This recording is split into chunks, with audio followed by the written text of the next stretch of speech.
Testando. Boa noite. Nós vamos iniciar a nossa reunião. Está faltando algumas pessoas, mas deve chegar daqui a pouco. Nós não vamos alongar para não tomar tempo também das pessoas que estão aqui conosco, né? É comum e é de praxe a gente, antes de começarmos as nossas reuniões, nós fazemos uma oração. E Deus é um só, né? Não, eu sei que tem irmãos aqui católicos, tem irmãos espíritas, eu sou presbiteriano, mas nós temos irmãos da Assembleia de Deus também. Mas o importante é Deus estar conosco. Então nós vamos fazer uma oração. Eu gostaria que você fechasse seus olhos. Ó Deus, nós te agradecemos por esse momento, por essa reunião, pela tua presença aqui conosco. Ó Deus, por cada produtor, por essa cooperativa. Ó Deus, ali nas fazendas, coloca as tuas mãos, dê a tua bênção, a tua graça, que haja saúde, que haja prosperidade, que haja paz. Ó Deus, e que a mão do Senhor seja conosco. Nos abençoe aqui nessa reunião. Que tudo o que fizermos aqui seja para a honra e glória do teu nome. Muito obrigado, ó Deus. Fica conosco, Pai, em nome de Jesus. Amém.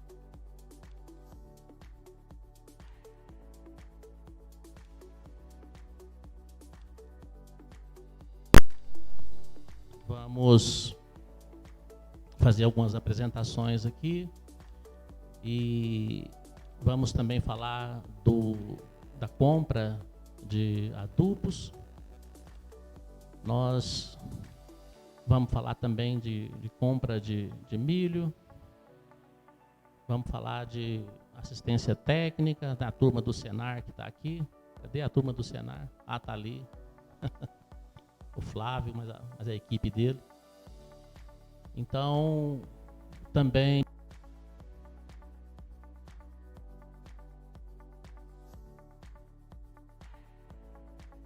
de chamar o Flávio para cá. Ele vai falar um pouquinho do Senar. Senta aqui. Quer ficar em pé? E é uma honra muito grande para nós recebê-lo aqui. Ele é filho de Itaberaí, mas parece que Deus foi abençoando e ele foi crescendo. E parece que nós fomos diminuindo, né? Mas fica à vontade, fala um pouquinho aí. Olá pessoal, boa noite. Quero primeiramente agradecer a Copa Vitória, na pessoa do Franklin aqui, pelo convite da gente estar participando com vocês aqui hoje dessa reunião. Como ele disse, eu tenho um carinho especial por Itaberaí, principalmente por essa região aqui, onde que a plataforma está instalada, né? Onde que tenho muitos parentes, familiares, minha esposa, meu sogro mora aqui. Passei muita da minha infância aqui, então tenho um carinho especial pela região, por Itaberaí, claro, por vocês. Acompanhei também, claro, a evolução da cooperativa e quero parabenizar a direção por aquilo que vocês estão, no patamar que vocês estão hoje. E claro, onde que eu espero não, tenho certeza que vocês vão chegar. Cooperativa forte significa produtor forte. E é para isso que o Senar está aqui hoje, está atuando no estado de Goiás desde 1993. Não quero me alongar muito, o prazo é curto, mas o objetivo da nossa visita hoje é atender um chamado para que a gente possa novamente apresentar um dos nossos programas.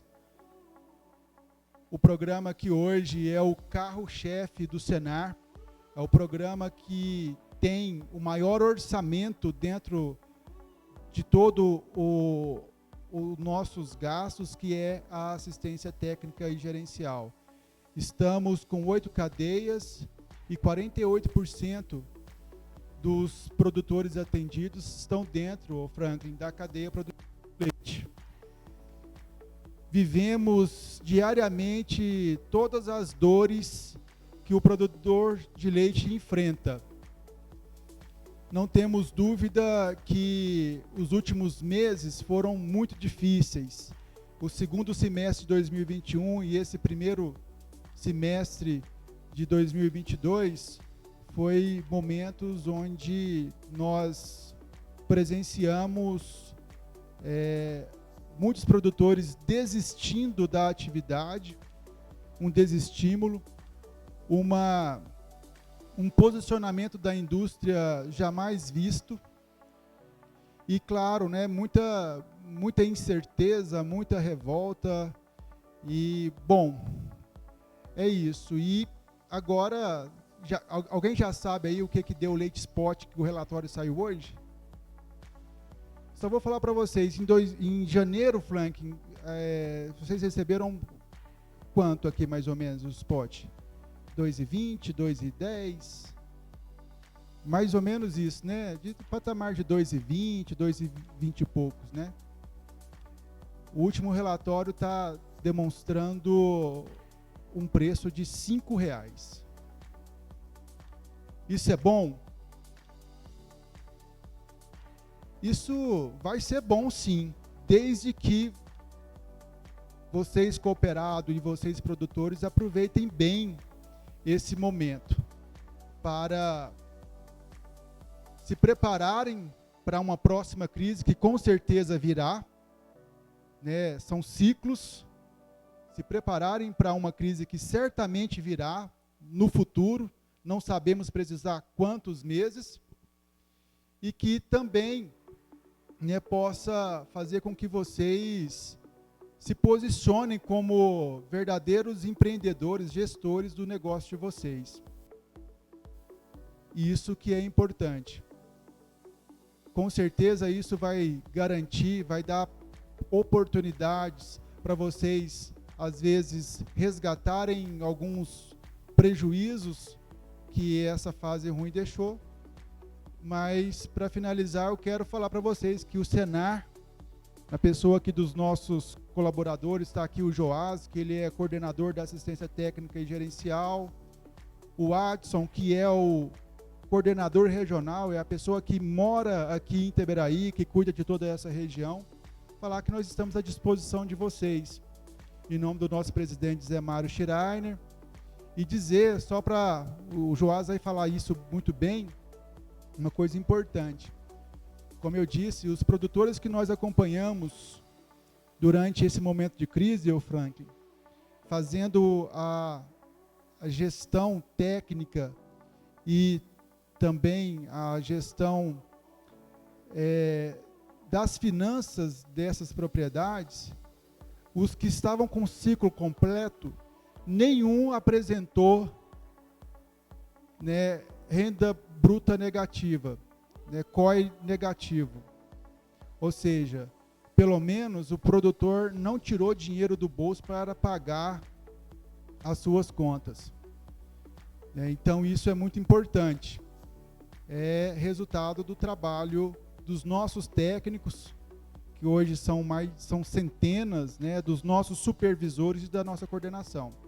Então, quero passar a palavra aqui novamente para o Frank para dar continuidade e, mais uma vez, agradecer pelo convite. Muito obrigado.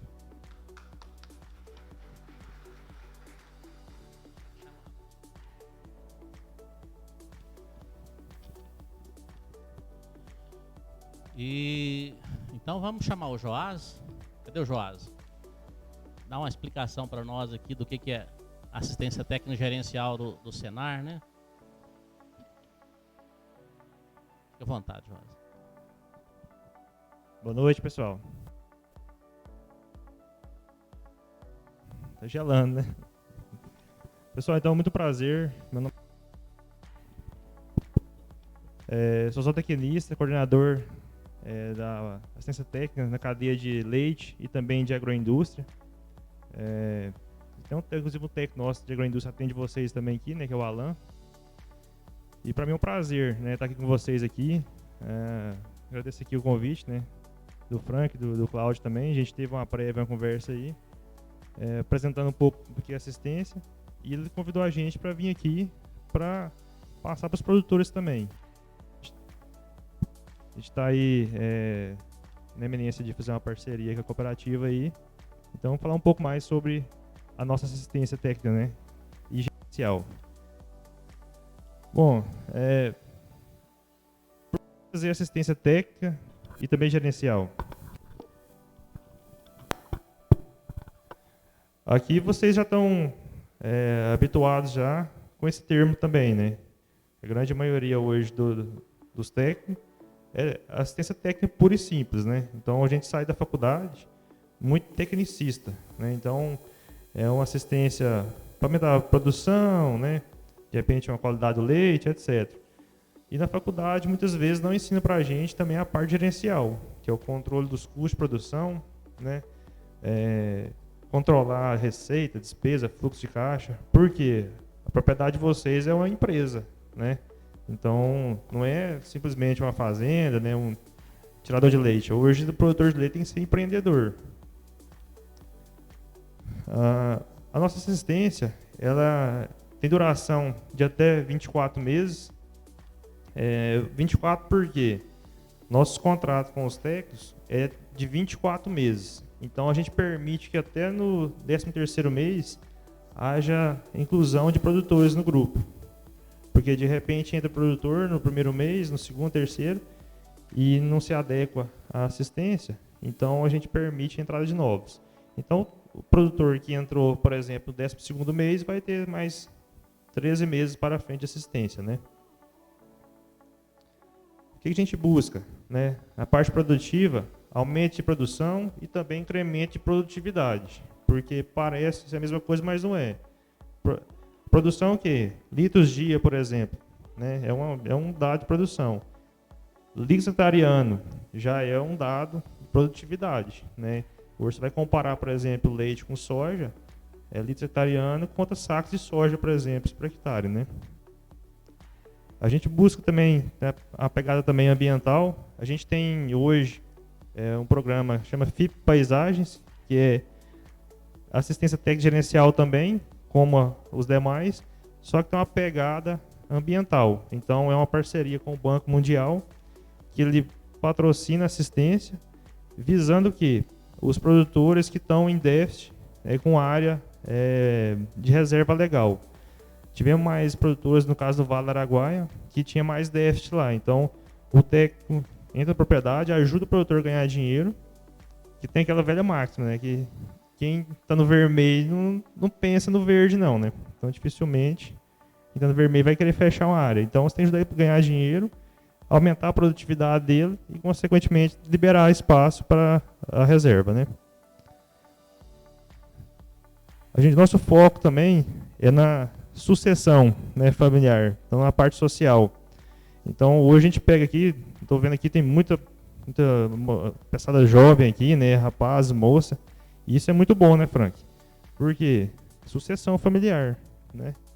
Então, e assim, hoje não adianta você querer pegar seu filho e botar ele na ordenha lá, que ele, beleza, vai te ajudar, mas assim, o foco hoje a pegar dessa galera nova tá nos aplicativos, né, em sistemas. Então, se você conseguir trazer esse jovem, né, para dentro da propriedade, e ele com o celular na mão conseguir ajudar o pai, com certeza você vai ter um êxito maior, né, que ficar no sol na labuta lá, né. E também a parte de gestão, propriamente dita, né, que é o quê? Controle, né, produtivo, financeiro, fazer o planejamento da propriedade, né, o diagnóstico, né, antes de fazer o planejamento, para quê? Você conseguir ter tomada de decisões mais assertivas, né. Então, quando você anota, né, você tem os dados, né, então você consegue olhar para trás e já planejar para frente, né. E também acesso a informações de mercado. Então, nossos técnicos continuamente são treinados, capacitados, né? A gente passa muita informação de mercado para eles ficarem antenados e conseguir passar para o produtor se precaver em futuras situações, né, diversas do mercado. E também os benchmark, né? Então, muitas vezes o produtor sozinho na propriedade, ele, de repente, ele não sabe como é que ele está perante, de repente, o vizinho, né? A gente faz um controle, hoje o nosso técnico, o produtor sabe, não, perante a Goiás, como é que eu tô assim, não, perante meu grupo aqui, meus conterrâneos, né? Então a gente consegue meio que ranquear, né, a questão de produção, produtividade desses produtores. Qual que é o nosso público-alvo? Hoje o nosso público-alvo é aquele produtor, como a gente sempre diz, é o empreendedor. Antigamente a gente tinha 2 perfis de produtor basicamente, né? Aquele produtor de repente recebeu a propriedade de herança, de repente fez alguma ou pouca melhoria na propriedade, e um segundo perfil que era de repente acabou que era um empresário na cidade, um farmacêutico, um médico, etc. Comprava um sítiozinho e tirar um leitinho lá, né? De repente para manter o peão, né, na fazenda. E a gente está vendo que está surgindo a terceira onda, que é o quê? É o produtor empreendedor, que é o cara que comprou a propriedade ou adquiriu em vez de herança, mas enxerga de forma diferente que a propriedade, né? Então, vai analisar fluxo de caixa, né? Fazer planejamento. Então, esse vai ter um diferencial. A gente tem aqui o exemplo aqui de uma produtora aqui. Essa aqui nem é de leite. Eu quis trazer esse exemplo aqui, que é um exemplo bem interessante. É de uma produtora lá de Ipameri. Ela tinha uma hortinha, etc. E estava numa situação complicada. E ficou sabendo da assistência técnica. O marido dela ganhou o direito de usar um lote na propriedade lá e para guardar uns cavalos, né? Então, não era quarto de milha não, é pangaré mesmo. Ele ganhava, sei lá, 50 conto por mês para guardar esses cavalos lá. E aí o que ele fez? Passaram a usar essa área para fazer a horta. Então, com assistência, a gente depois promoveu para ela um treinamento, né, de horticultura, que é através da FPR. Hoje essa produtora consegue pagar a faculdade da filha dela de medicina veterinária. Então, você pega lá, é 15, 20 canteiros no máximo, de folhosas. Mas fazendo certinho, bonitinho, com assistência, ela conseguiu mudar a vida dela, né? E também na vida da filha.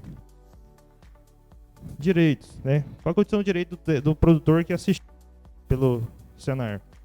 Ele tem o direito de assistência, igual como diz, de 24 meses, né? Até 24 meses. São 4 horas mensais, né? Então, o técnico sempre marca previamente essa visita. E, além disso, ele tem acesso também aos cursos, né? Então, de repente, até para mobilizar um curso de FPR, um treinamento que a maioria de vocês deve ter participado. Quem que participou de treinamento já de aqueles cursos do Senar? Aí, ó. E a gente vê que tem muita dificuldade de montar os grupos, né? Tá aqui o Adson, que trabalha nessa frente aí, junto com vocês aqui. Com um grupo já fechado, é mais fácil. De repente o técnico fala assim, eu estou sentindo que meu grupo lá está com uma dificuldade de pastagem, por exemplo, manejo de pastagem. Então, para juntar 10 lá, tá fácil, né? Então, consegue direcionar melhor esses treinamentos. Deveres, né? Então, nem tudo é só direito, tem os deveres também, né? Esse aqui é muito importante.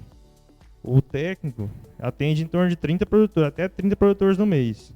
Então, tem que ter uma hombridade muito grande entre o técnico e o produtor. Por quê?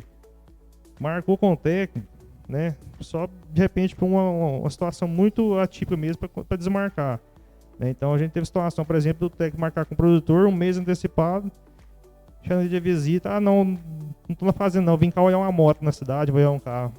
Então, tem que ter essa hombridade, né? Porque muitas vezes o técnico não consegue remanejar a agenda dele, que são 30 produtores, então para conciliar é muito complicado, né?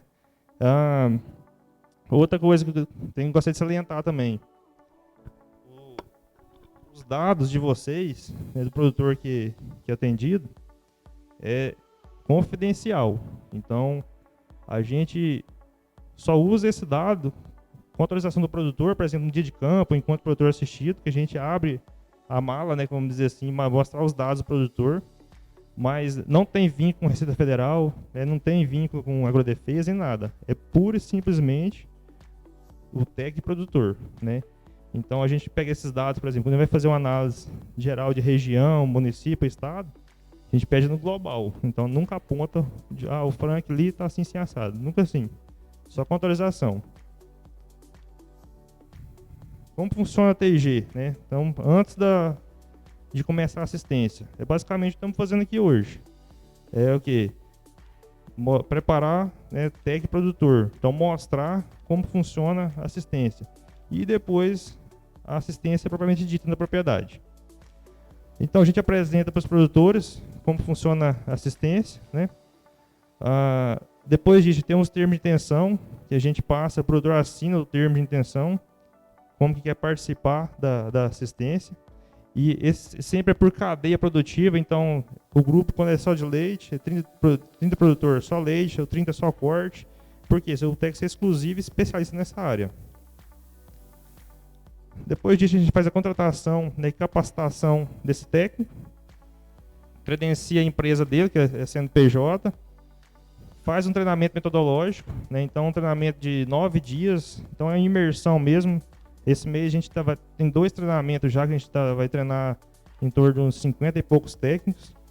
Fecha num hotel lá e é 9 dias praticamente fechado dentro do hotel. Então, de cedo à tarde, é conteúdo, a gente leva em fazenda, treina, capacita, para quê? Para ter o melhor atendimento para vocês. E também a atualização tecnológica. Então, a gente, cada 2, 3 meses, a gente pega nossos técnicos, senta eles por cadeia e faz uma revisão com eles, na atualização de técnicas produtivas. E depois disso a gente vincula, né, faz a apresentação do técnico para os produtores.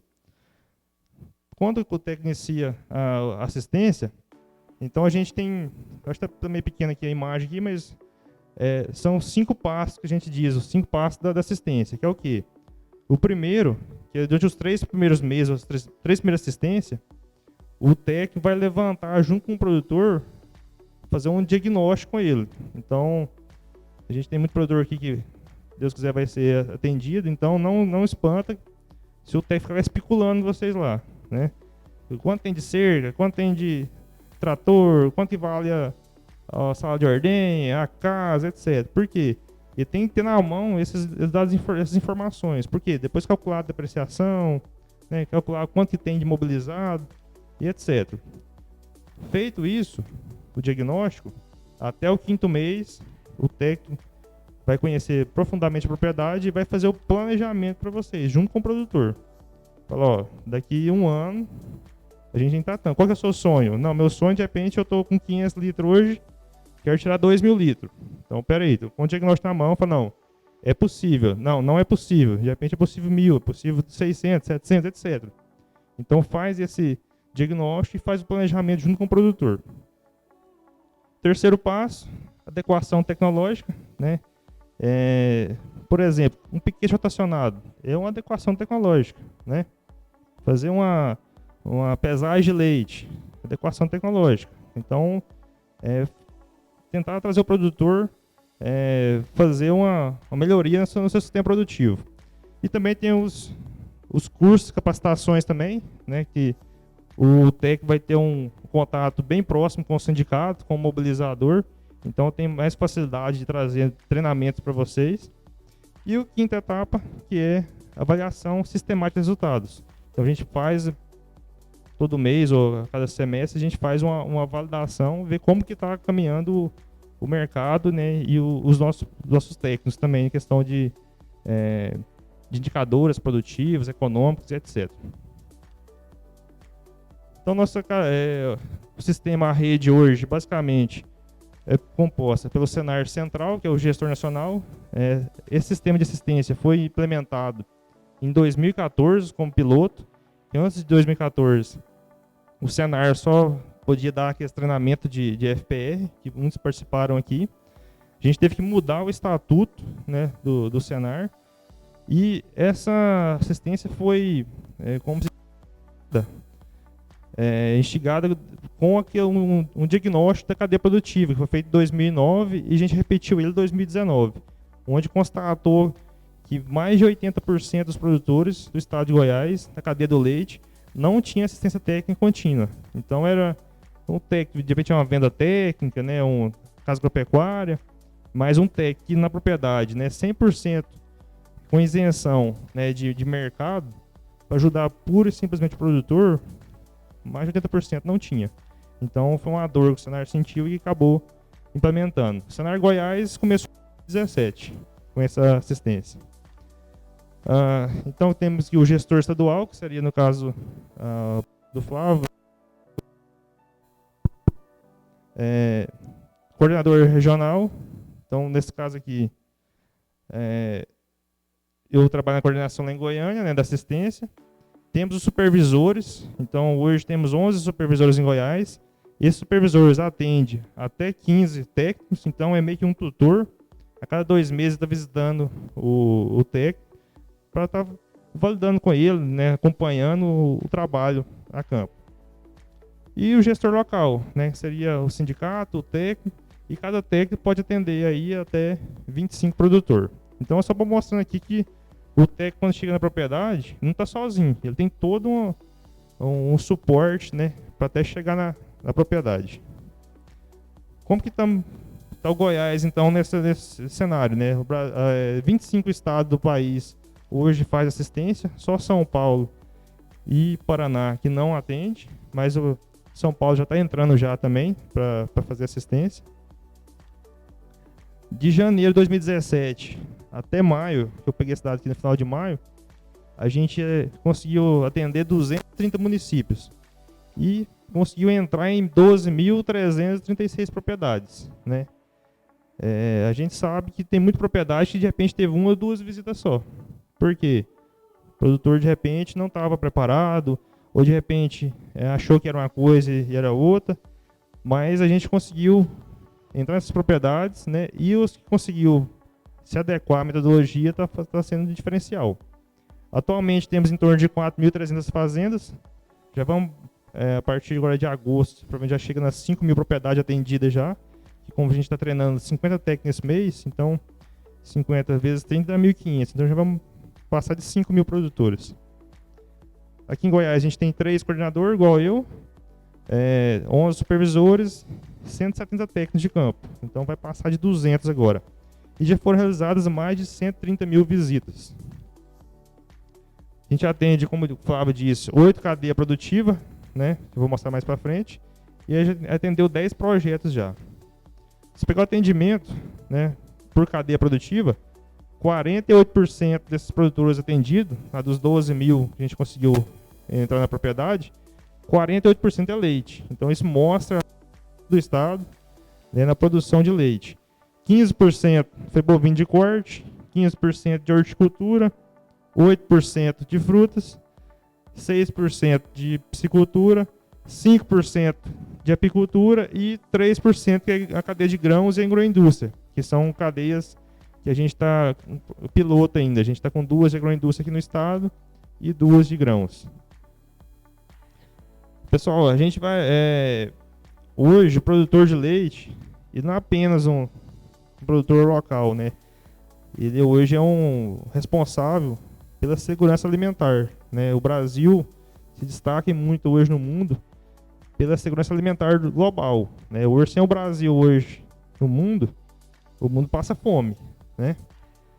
Aqui uns cortes de reportagem aí que tivemos uns dias atrás aí, onde o mundo está se preparando para uma fome global, fome mundial, né? Então, o nosso papel hoje é de manter a segurança alimentar, tanto do país como do mundo, né? Então a gente vê aí o G7, né, com plano, né, contra a possível crise global. A gente vê que está bem pequeno aqui, mas alguns países já até liberaram reservas. A gente vê a Alemanha que bate, a Europa, né, a França que batia muito no Brasil, a Alemanha, que cada Amazônia, e liberaram lá para cultivar a reserva legal deles. Estados Unidos também agora, esses dias também liberou também, aquelas áreas estavam em repouso lá, foi algo em torno de 3,5 milhões de hectares. Preço de alimento, né, tá batendo recorde. Então a FAO faz um acompanhamento, né, do preço de alimento. Então o preço base 100% deles foi 1.960 praticamente. Então teve alguns picos, né? Primavera Árabe, lá em 1970. Aí depois Em 2009 teve uma outra crise, e agora com a invasão da Rússia e lá na Ucrânia, bateu o recorde. Então chegou a 145 esse índice. Então é muito preocupante. Impacto do clima, né? Então, além desses agravantes de guerra, né, essa preocupação toda, ainda temos clima. Hoje, esse ano mesmo, a gente passou uma situação muito complicada no sul, né, secas. Pega no Nordeste, excesso de chuva. Então, isso acabou prejudicando a produção e, por exemplo, o leite hoje tem esse preço, reflexo disso, né? É feito de clima. Quando você pega, aqui não dá bem, tá bem pequeno aqui, mas traduzindo para vocês aqui, cloreto de potássio, por exemplo, se pegar, comparar abril 2021 para abril 2022, teve um aumento de 155%, é o MAP 71%, ureia 90%, né, diesel 56%, acho que deu até mais agora. Então, assim, isso é muito grave, né? Então, vai interferir no custo de produção de vocês, que a tendência é o quê? Subir o preço, né? E aí, nessa hora, as pessoas com menor poder aquisitivo é a que mais sofre. Como está a produção de leite no Brasil, né? Além de, mesmo com toda essa redução de produtor, etc., vem aumentando. Se for pegar os últimos 20 anos aí, em 1997, estava em torno de 18 milhões de litros, bilhões, desculpa, a produção anual. Chegou em 2018, deu um recorde aqui em 2014 com 35 bi, né? Deu uma leve queda, quase 34 bilhões aqui em 2018. Então esse número está meio estável. O Brasil hoje é o terceiro maior produtor de leite do mundo, né? Atrás apenas dos Estados Unidos e da Índia. A Índia é um grande produtor porque em número de animais, né? Então esse leite aqui que a gente contabiliza tem um leite de búfala junto também. E atualmente temos 1 milhão de propriedades de leite no país. Em média geral, o pessoal fala que ocupa em torno de 3 a 4 pessoas por propriedade. Então estamos falando aí em torno de 4 milhões de empregos no país, né? Então é uma cadeia muito grande e significativa. Se você fizer uma conta, né, traz para frente, você tem uma população hoje de 200 e poucos milhões de pessoas. Se a gente tem 1 milhão de propriedade de leite, significa que cada produtor hoje alimenta em torno de 200 pessoas, né, na média geral. Aqui um gráfico aqui uma tabela, desculpa, mostrando o crescimento, né, da produção de leite por região do país. Destaca aqui o Centro-Oeste, onde a gente está, né?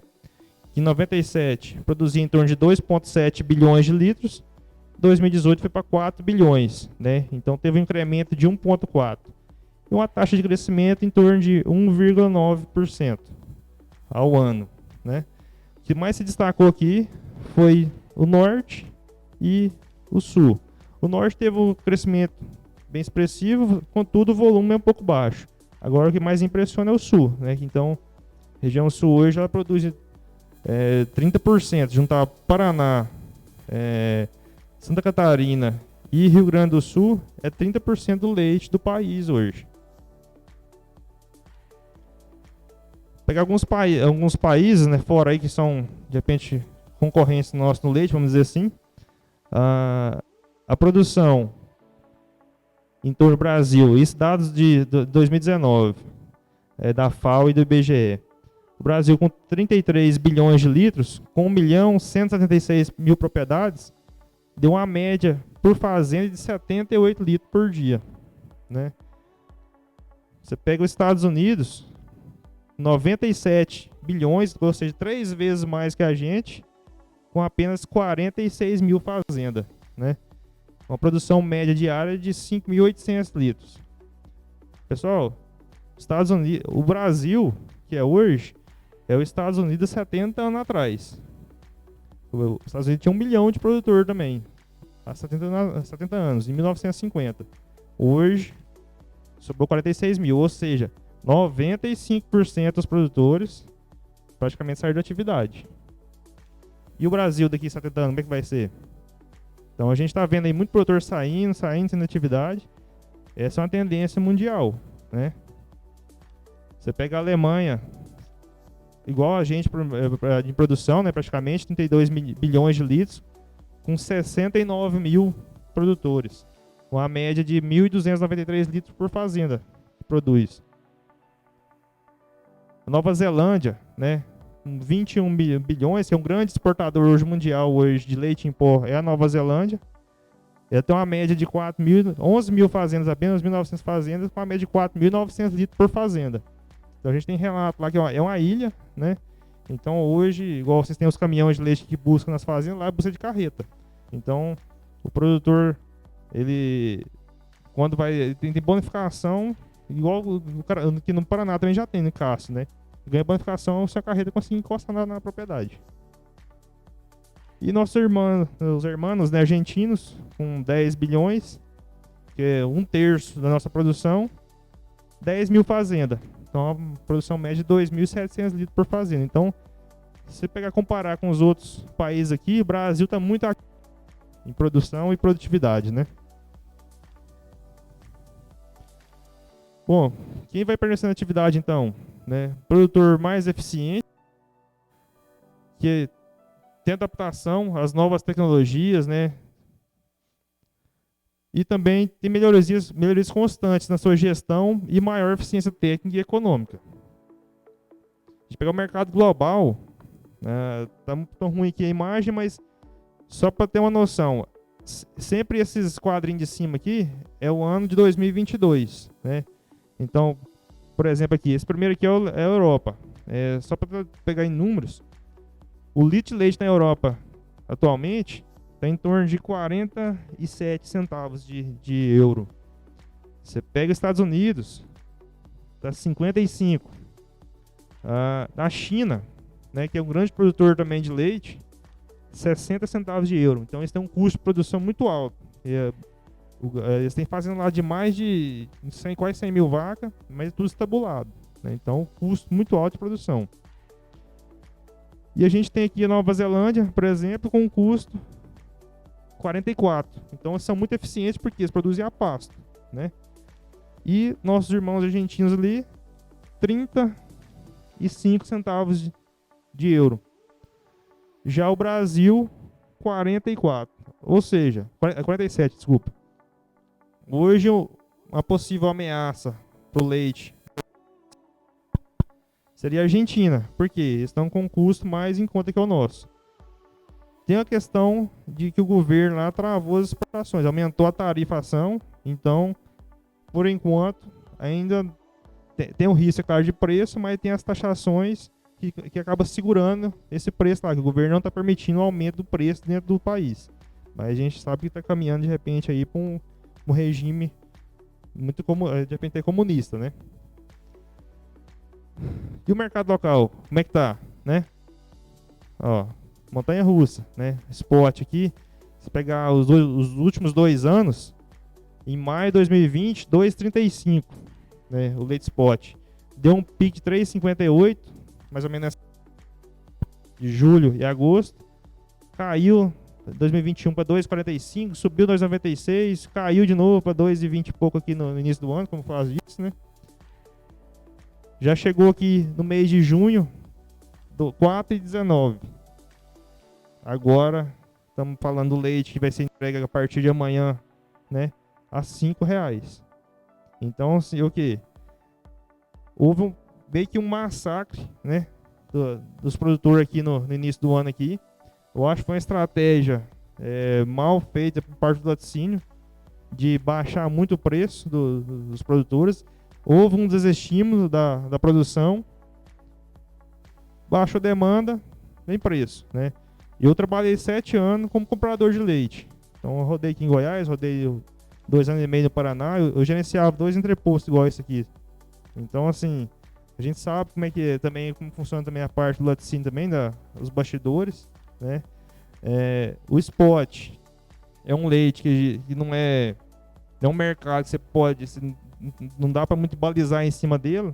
O que você pode fazer é ter uma visão de alta ou baixa, um sinalizador, na verdade.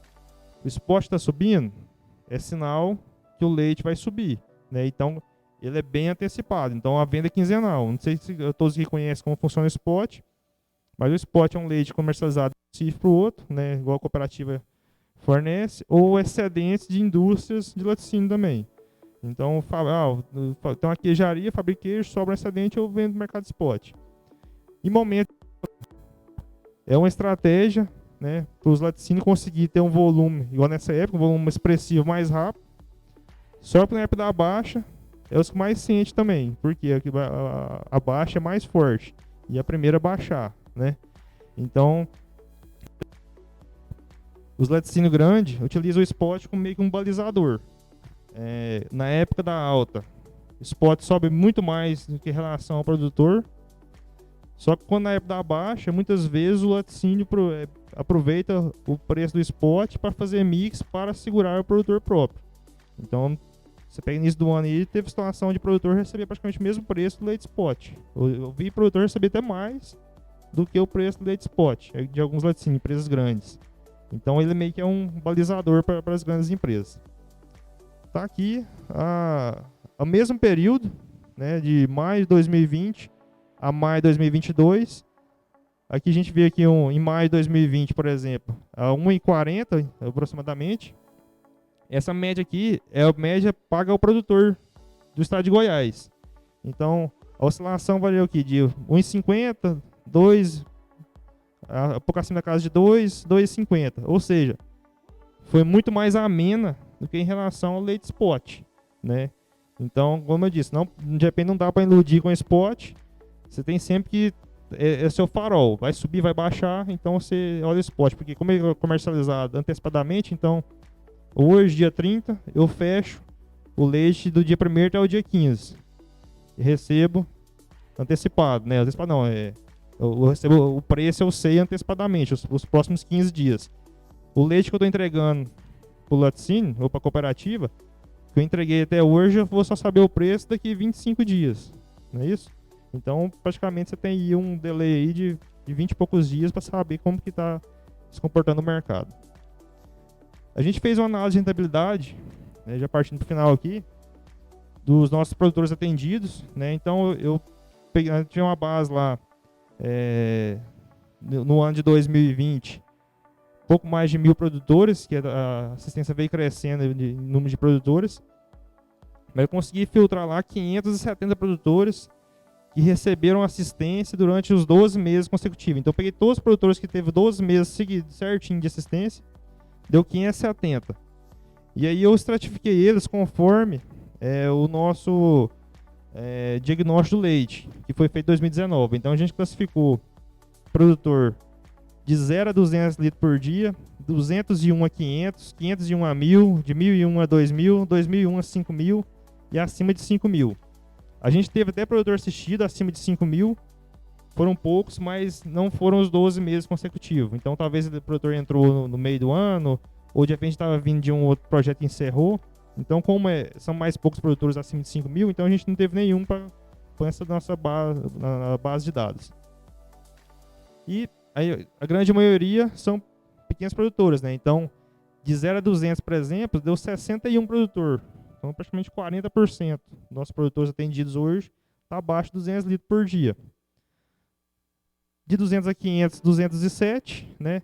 Então, quando você soma aqui, abaixo de 500 litros, dá em torno de 70%. Aqui, como é que está a média aqui? Em torno dos 300 litros por dia? Média geral? Dos produtores?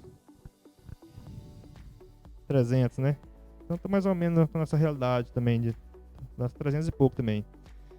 Bom, o fringir dos ovos aqui, a margem bruta maior que teve em 2020 foi dos nossos produtores pequenos, de 0 a 200 litros, 43% de margem bruta. O que é essa margem bruta? Eu pego quanto que eu recebi no mês, né, e desconto em cima do meu COI, que é o quê? O custo operacional efetivo, que é aquele gasto de desembolso diário. É a energia, é a ração, é o produto de limpeza, né, o concentrado. É aquele gasto que se eu falar assim, não, eu vou parar com o leite hoje, amanhã eu não tenho mais aquele gasto. Então, só que acima disso tem o custo de depreciação, tem outros custos, mas esse é o custo, é o mais básico dele. Se um produtor não estiver nem pagando nem esse custo, é sinal que a propriedade está inviável no curto, médio e longo prazo. Então, a maior margem foi isso. Então foi bom, né? Pega os maiores, de 2 mil a 5 mil, 21% de margem só. Pô, mas então o pequeno produtor está ganhando mais dinheiro? A margem bruta sim, porque a mão de obra é familiar. Então, ele não tem um desconto maior de funcionário. Só que acontece o seguinte, né? Se a gente olhar só a margem bruta, você pega, por exemplo, um mendigo vendendo balinha no sinaleiro. A margem dele é altíssima, mas se ele não tiver escala, ele passa fome, né? Então, é um indicador, mas a gente não pode só balizar por ele. Concentrado, né? Então, o menor gasto concentrado foi os pequenos produtores, em torno de 20%, né, do gasto da propriedade. Então, geralmente é mais produção a pasto, enquanto os maiores teve aí em torno de 34%. Preço por litro de leite, né? Quanto receberam a média. Então, variou. Os menores produtores de em torno de 1,65 litro de leite, na classe de 0 a 200 litros, e os maiores produtores 1,88. Então aqui deu em torno de 23 centavos de oscilação. Muitas vezes a cooperativa vem até para ajudar nesse equilíbrio maior, né? Então não sei como funciona o pagamento de vocês aqui, não sei se tem classificação ou se não tem, o seu preço é igual para todo mundo, mas quando você pega a cooperativa, por exemplo, o preço é mais alinhado, né? Não tem essa discrepância tão grande assim. A produtividade, né? Litros hectariano, que é o mesmo que de comparar, por exemplo, a soja, né? Quantos sacos de soja por hectare? Os pequenos produtores, em torno de 1.970 litros de leite por hectare por ano de produção. E já os maiores chegou até a 15.300 litros. O COI, que é esse custo que eu disse lá, que é o custo do desembolso diário, de ração, concentrado, sal, energia, etc. Dos pequenos produtores ficou em torno de 1,26 e dos maiores 1,52. Então, se você pegar aqui 1,52, né, 1,88 foi o preço maior, menos 52, sobrou ali, acho que uns 30 e poucos centavos para poder pagar o resto dos custos, né?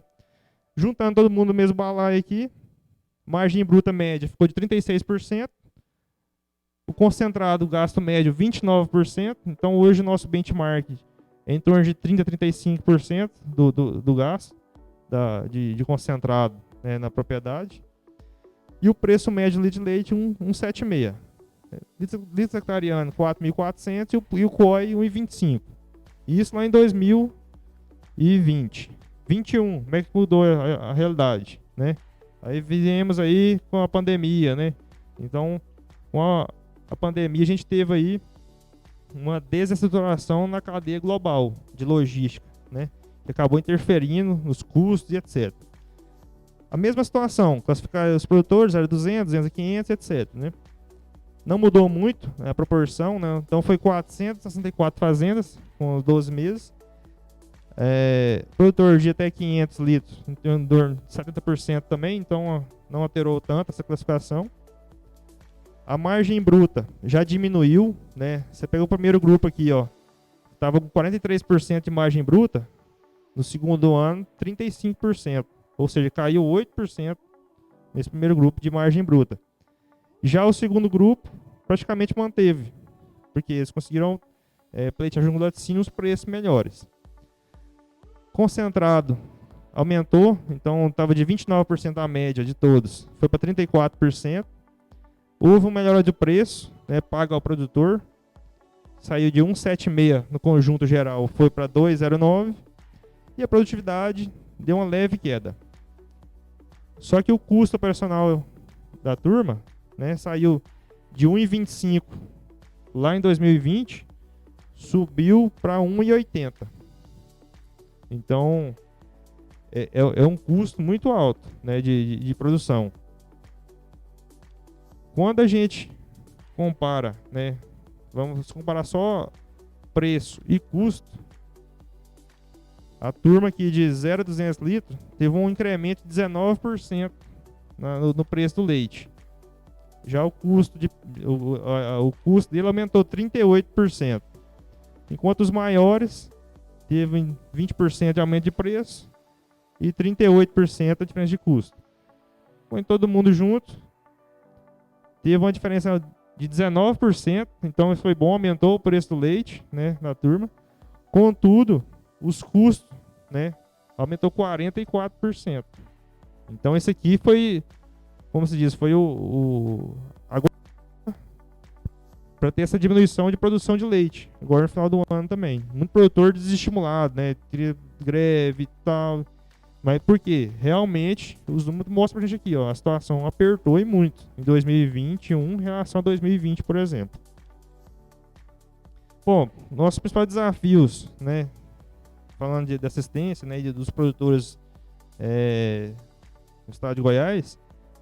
Então, o primeiro deles será o aumento do custo de produção, né? A gente viu aqui que realmente está aumentando, né, e a tendência é continuar nessa mesma linha, né, de aumento. Oscilação do preço de leite, né? Então a gente viu lá o mercado é uma montanha russa praticamente.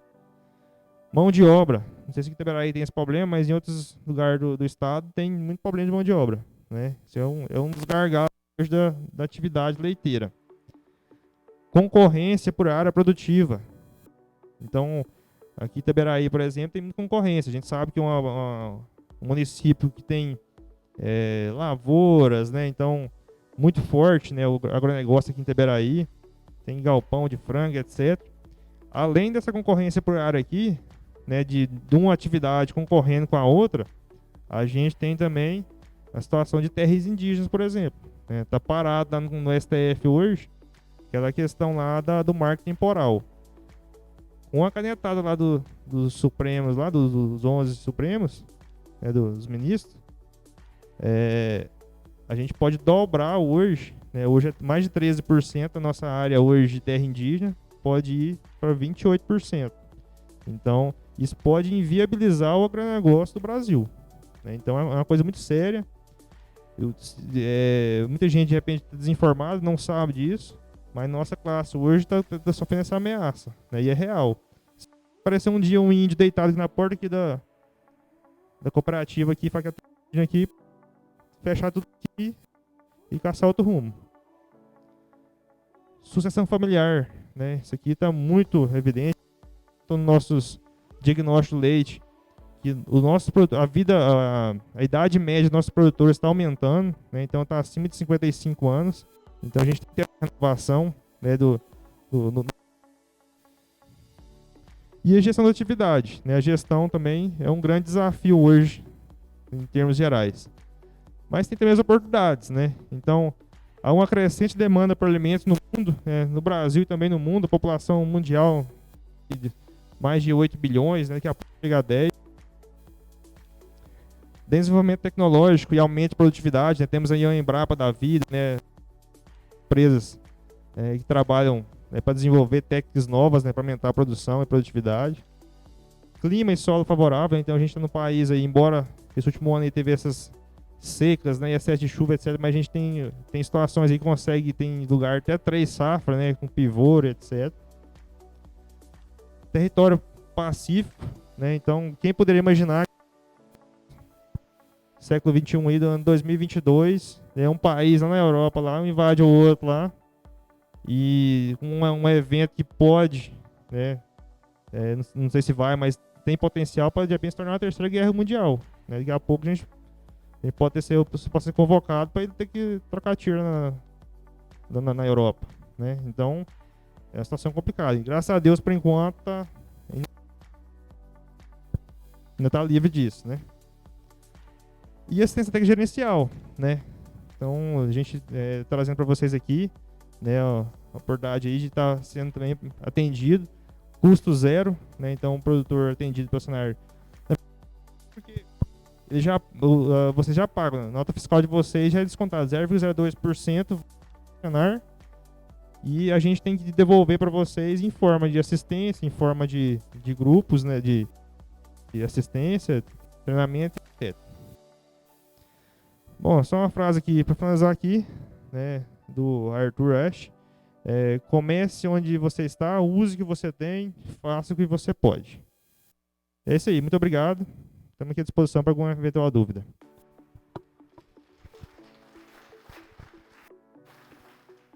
Passar para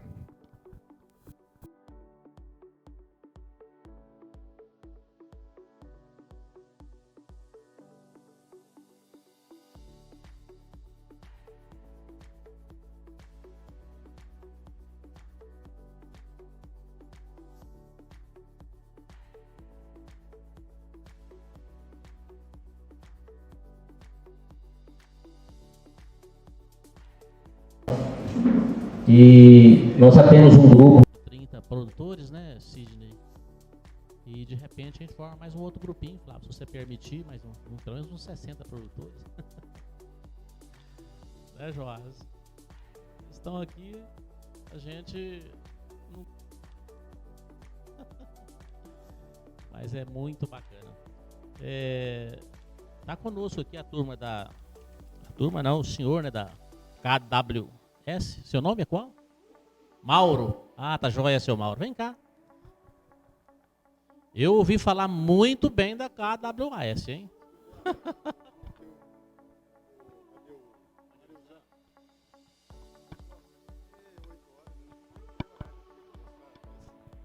Bom, pessoal, deixa eu só ligar o apetrecho aqui primeiro.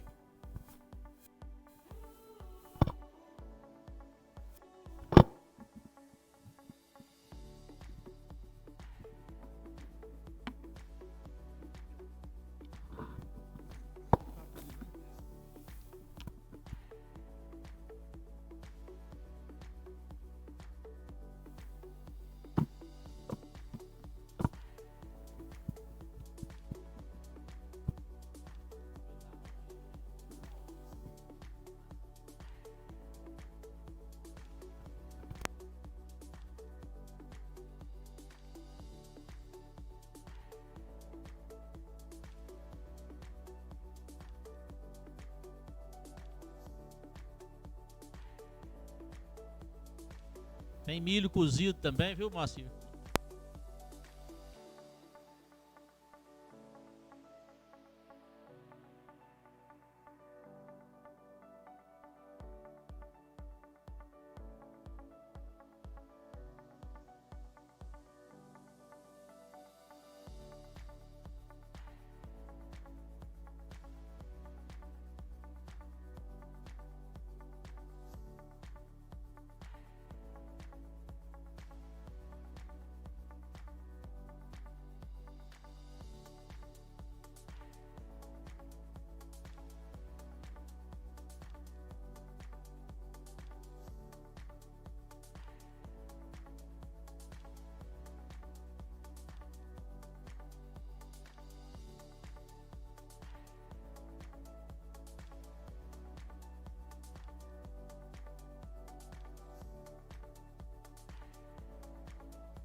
E com o Marcelo ali na solução, mas isso não impede a gente fazer alguma coisa via cooperativa e eu estou aberto aí para a gente poder fazer alguma coisa em benefício da cooperativa.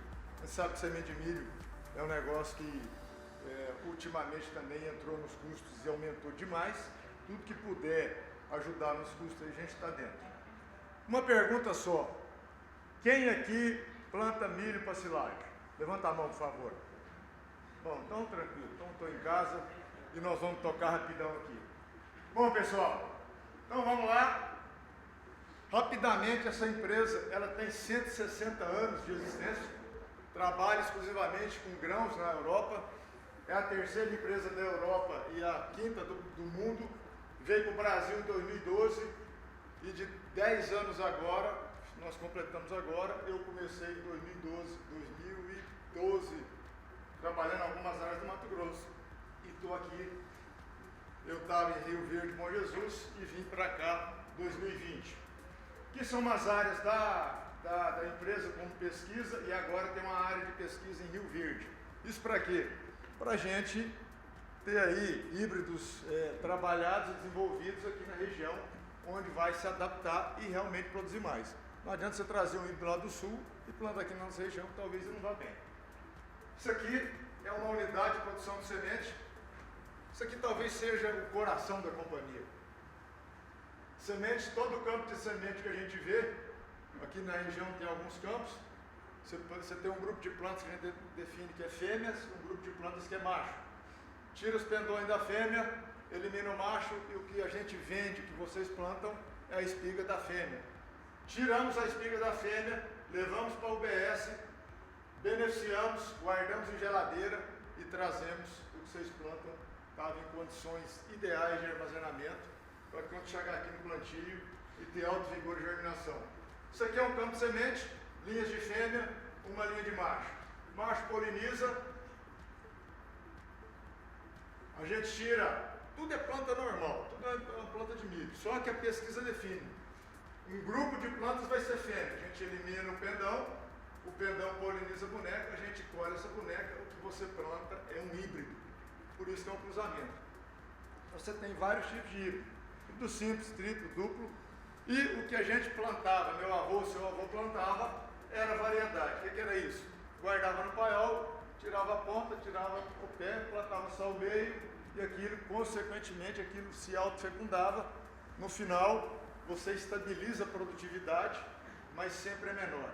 Se eu te vender uma semente, você plantar, e no outro ano você tirar a espiga e plantar novamente, automaticamente ela cai 50% no outro ano.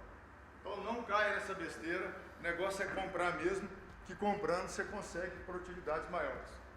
Tranquilo?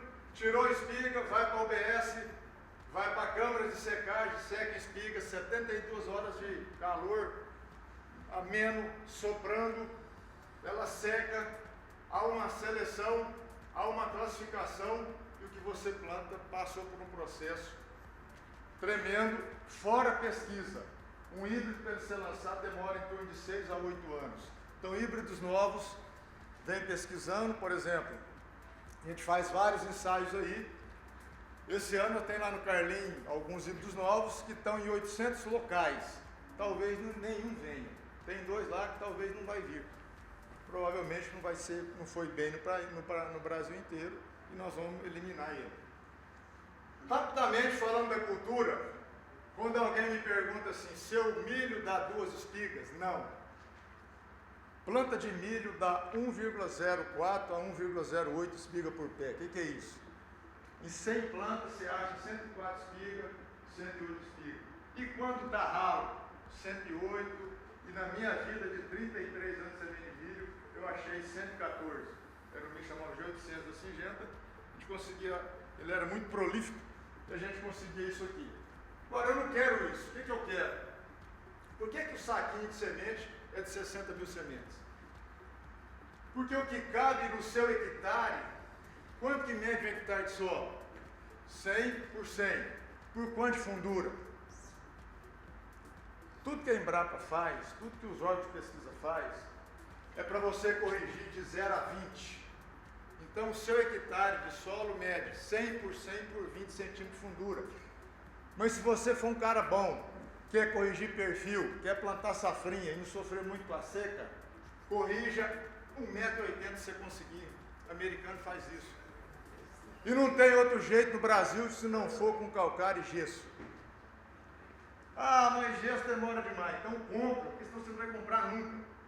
Mais do que nunca, a logística degringolou. Se você quiser comprar gesso agora em Catalão, Uberaba, você pode comprar que daqui a um ano eles vão te entregar.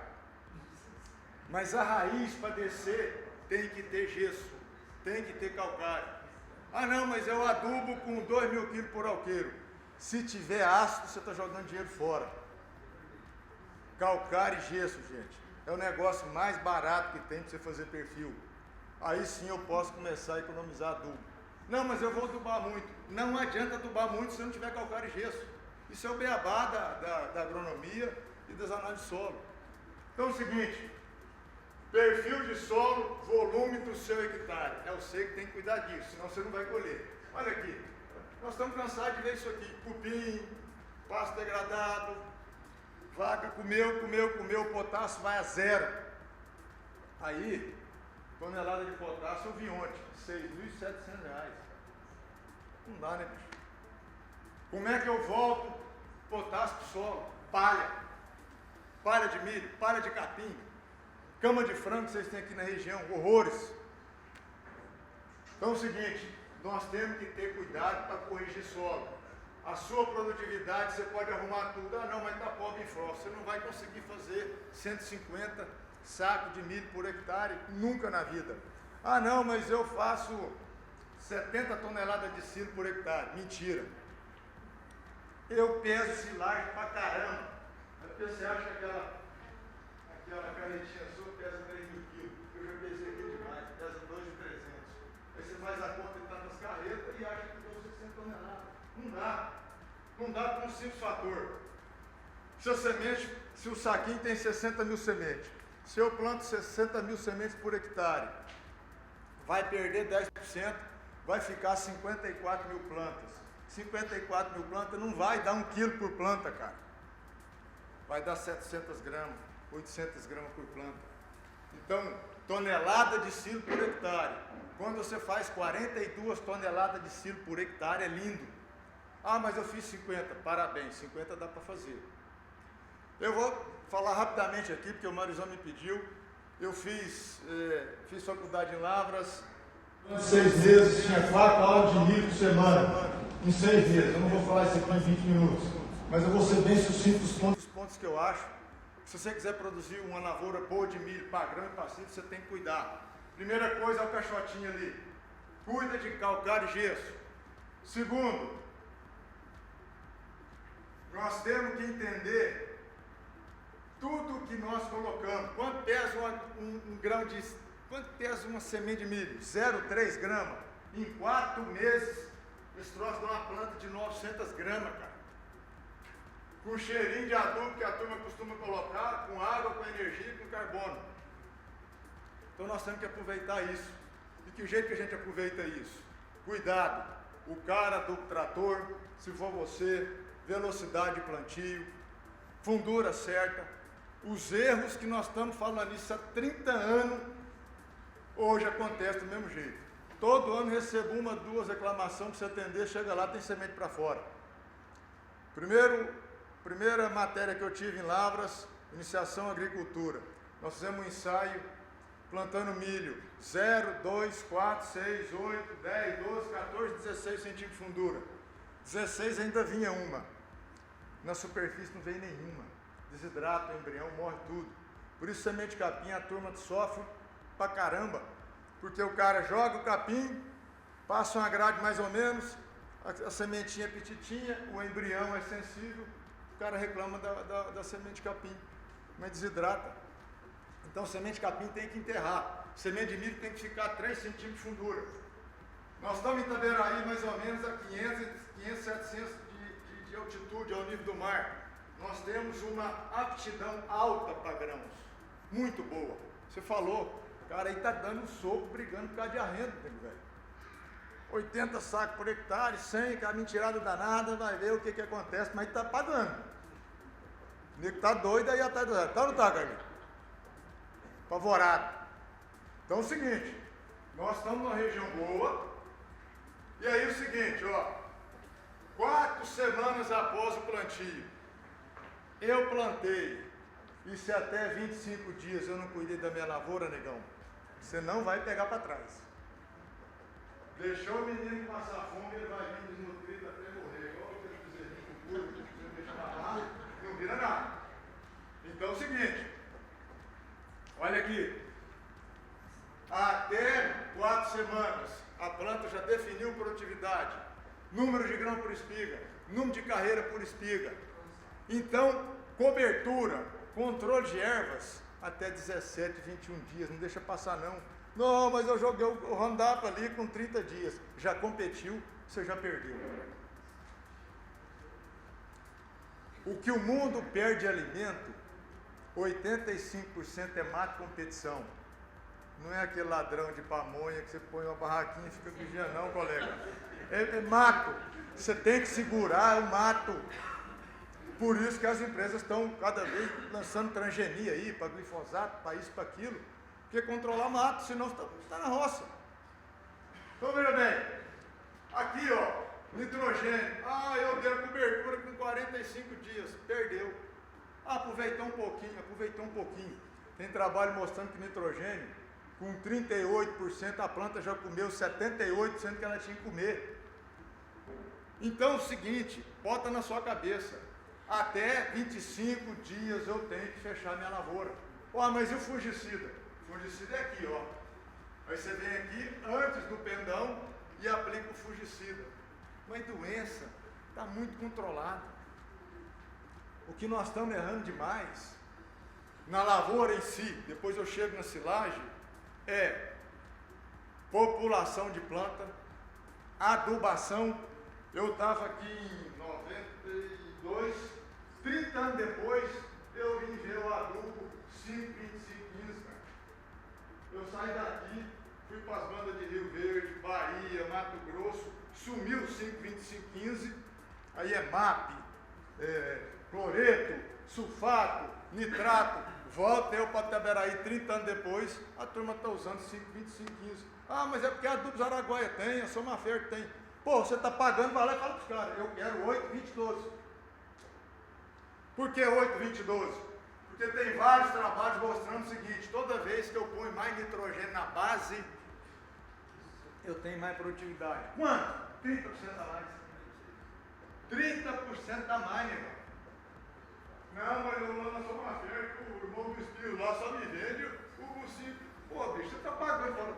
Você pode me vender um caminhão de 8,20,12? Aí eu vou botar 400 kg de 8, é 32 kg de N, é 80 kg de P2O5 e é 48 kg de K2O, potássio. Eu não posso botar potássio muito na linha. 5,25,15. Se eu jogar 15%, 4 vezes 5, se eu jogar 60 kg de potássio, saliniza a linha, a planta corre, desidrata. Então você tem que ter o equilíbrio. E se qualquer agrônomo daqui sabe disso, o Fábio sabe, o Carlos Medeiros sabe, a turma toda da Emater sabe. Agora você repetir erros antigos não. Nós temos que corrigir esse negócio aí. Então vamos lá. Tentamos mudar a forma. Outra coisa. Por que está dando safrinha? Quantos milímetros chove aqui? 1.500, 1.600, 2.000 milímetros esse ano passou. O milho precisa de 700 milímetros de chuva. 1 milímetro de chuva é 1 litro por metro quadrado. Deu uma chuva de 80 milímetros, é 80 litros por metro quadrado, negão. Vai supitar água para tudo quanto é lado. 80 litros por metro quadrado em 1 hora. Ponte roda, aquele negócio todo mundo sabe. Aí, soja também precisa de uns 700 milímetros, mas então dá 2 safras. O problema é combinar com São Pedro, né? Porque aí às vezes chove muito aqui, falta lá na época da polinização. Mas se você tiver perfil, volta lá no caixotinho de novo, você consegue usar esses 700 milímetros mesmo mal distribuído. Fui na lavoura ontem em Santa Rosa, Genivaldo, choveu até 45 dias, os caras estão colhendo 110 sacos de safrinha por hectare. Vai lá na roça dele, montanha de calcário para tudo quanto é lado. É o basicão. Aí você consegue segurar a seca nisso aí. Então, rapidamente, o que a gente quer dizer é o seguinte: para eu ter uma lavoura boa, com espiga boa, para eu chegar numa silagem boa, eu preciso de uns fatores aí, que eu vou lá e volto. Uma lavoura desse jeito, para você começar a cortar ela para silo, começa lá atrás, lá no calcário. Ah, mas eu corto meu silo com 95 dias, estou cortando água. A água a vaca bebe é lá no bebedouro. No coxo ela tem que comer matéria seca. O que é matéria seca? Uma planta de milho cortada com 105, 107 dias. Menos que isso você está cortando água. Menos que isso você está fazendo matéria seca de 25%. Aí você vai ter que ir lá no concentrado da Comigo, da cooperativa que vocês compram, sei lá onde, e pagar caro. A matéria seca mais barata é do milho cortado nesse ponto aqui. O que é o ponto aqui? Na linha do leite. Você corta a espiga, olha para frente, na parte da frente da espiga, e o grão vem secando de cima para baixo. A hora que estiver no meio, você entra picando, aí você vai ter 32% de matéria seca. Aí o seu concentrado com 3, 4 quilos você resolve a parada. Mas se você cortar essa planta mais cedo que isso aqui, você vai ter que gastar 6, 7, 8 quilos de ração. Aí leite fica inviável. Milho é imbatível. Ah, mas eu faço uma cana, eu faço um sorgo. Beleza, você faz seus custos. A cana você dá para um gadinho mais ou menos, o sorgo você estudar agora. A vaca de 30 litros, gente, milho é imbatível. Essa planta é a planta mais estudada do mundo. Frango, milho. Porco, milho. Vaca, milho. Gente, milho. Festa de São João, milho. Pamonha. É fantástico o negócio desse.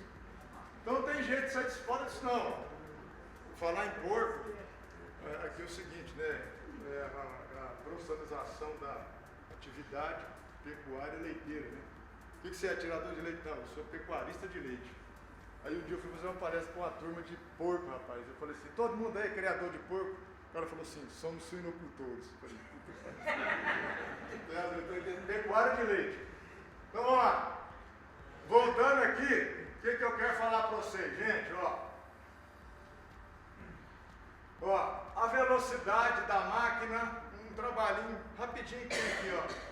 Quando o motorista chega o bete no trator, a velocidade é 5 por hora, mas aí o rapaz está plantando a 10, você tem perda de 15%.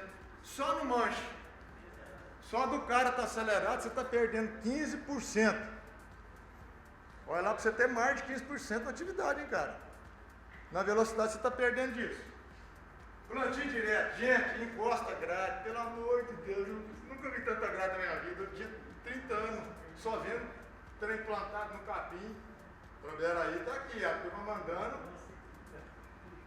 joga braquiária, pode ficar sossegado.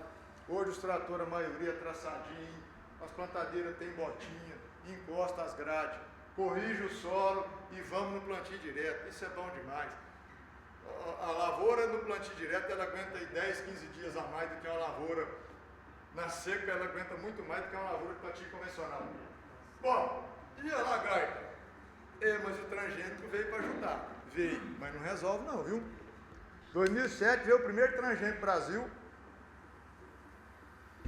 2009 acabou. Agora nós não precisamos controlar a lagarta mais não. 2009, 2 anos do Hildiger, acabou. Veio o Pro.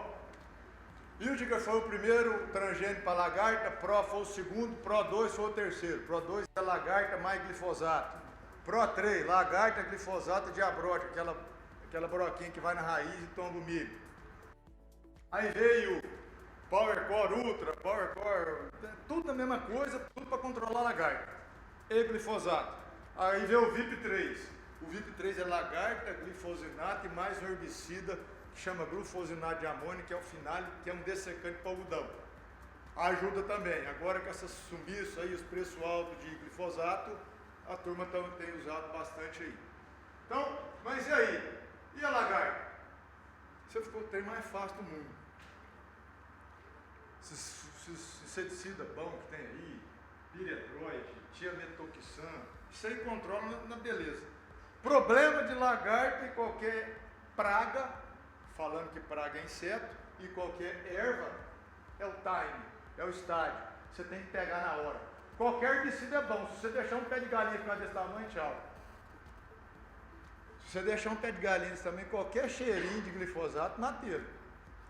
Lagarta, quando ela está 2 milímetros, é lindo. A hora que ela virar cobra, ali, ó, ninguém mata mais. Não adianta. Não vai matar. Aquela pamonharia Gerivá ali, ó, de Goiânia para Brasília, eu atendo eles plantam milho convencional, cara. Não quer saber transgênico, não. Convencional. Fechei lá com 4 aplicações. Tudo pegando um bom tratamento de semente. As empresas já estão vendendo, a maioria, TSI, vende indústria também, de semente industrial. Você pode fazer o seu tratamento lá na bitoneira, na maquininha, show. Milho emergiu no palitinho. No palitinho, a hora que está soltando a primeira folhinha, você já vem com uma ali, pau. Já mata a lagarta que está querendo vir, que o borboleta está botando. E o inferno da vez é isso aqui, ó. Cigarrinho. Eu tenho 33 anos de formado. Eu tive 2 tragédias na minha vida como agrônomo. Uma foi 29 de fevereiro de 1999. Eu era gerente da Singenta. Meu origem é Singenta Seeds. Veio uma doença nova lá em Rio Verde, que chama Cercospora. Eu tinha 2 vendedores, um em Jataí e outro em Rio Verde. Os caras vendiam 102 mil sacos. De 102 mil sacos, 80 mil sacos era um litro, chamava banho. ver essa doença, acabou. Eu nunca vi aqui na minha vida. Uma semana acabou a lavoura. Aí, geneticamente, você consegue. No outro ano, a Singenta, a Pioneira, a Grosseria, tudo arrumou híbridos tolerantes à doença. Mas isso aqui, bicho, ó, não tá tendo jeito não. Desde 2014 eu estou acompanhando isso. Aquela fotografia ali, ó. Isso aqui foi 2014, agosto de 14. Que diabo é isso? Ah, irmãos, morte súbita, fusário, já era ela enchendo o saco. Isso deu um surto aí. Em 91, 92 deu um surto lá perto de Tumbiara, mas foi porcaria, não fez muita coisa não. Mas de 2014 para cá, isso lá vem virando um flagelo. E como é que a gente faz com isso? Olha aqui, você quer ver? Nós temos 20 eventos de transgenia. O que é isso? Pedacinho de bactéria que você põe lá, que o milho produz a proteína, piriri pororó. Não tem nada para sugador, só para mastigador, só para lagarta. E não tem nada para daqui a 10 anos. Nada para sugador. Então nós vamos ter que conviver com esse trem aqui. Mas eu já perdi o medo. Fiz um TS, apliquei a primeira no palitinho, 4 dias, 5 dias eu venho. Engeopleno, Metomil, certeiro, eu resolvo a parada, eu garanto que você colhe. Ah, não, vou fazer 14 aplicações de cigarrinha. Faz, você vai gastar dinheiro à toa. Não vai adiantar não. Você pega ela até 25, 30 dias, ô tchau. Porque eu tenho que matar o maior número de adultos infectados. Ela transmite o vírus, como é que você chama? Frank? Isso. Ela transmite o vírus e você vai ver essa planta morta só com 90 dias. Então você tem que conviver com aquela agonia até 100 dias. Será que vai morrer? Será que não vai morrer? Aqui.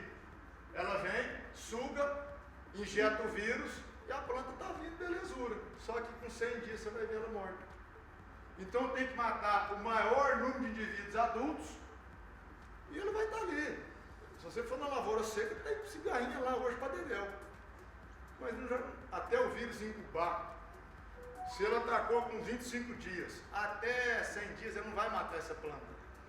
E ele pode até prejudicar um pouco, mas essa planta ainda te dá 100 gramas de grão.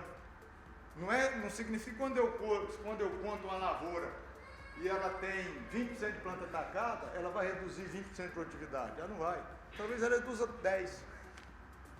Então, esses fantasmas aqui, nós vamos ter que conviver com eles.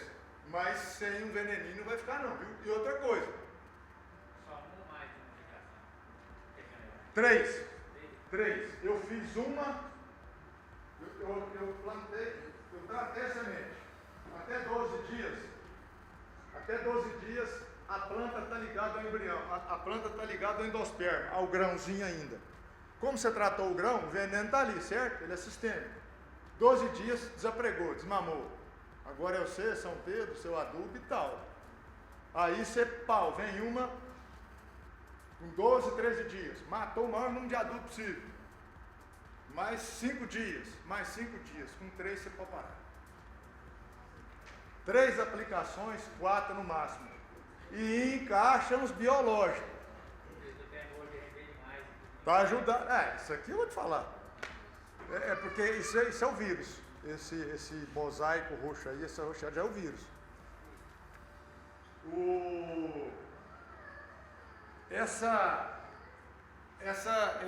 Esses biológicos aí, tá funcionando, viu?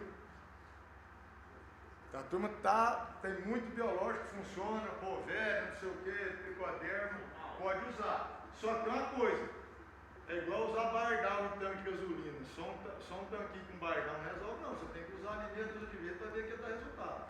O biológico você tem que continuar usando ele. Verão, safrinha, até aí funciona. Tem um pessoal vendendo aí, oferecendo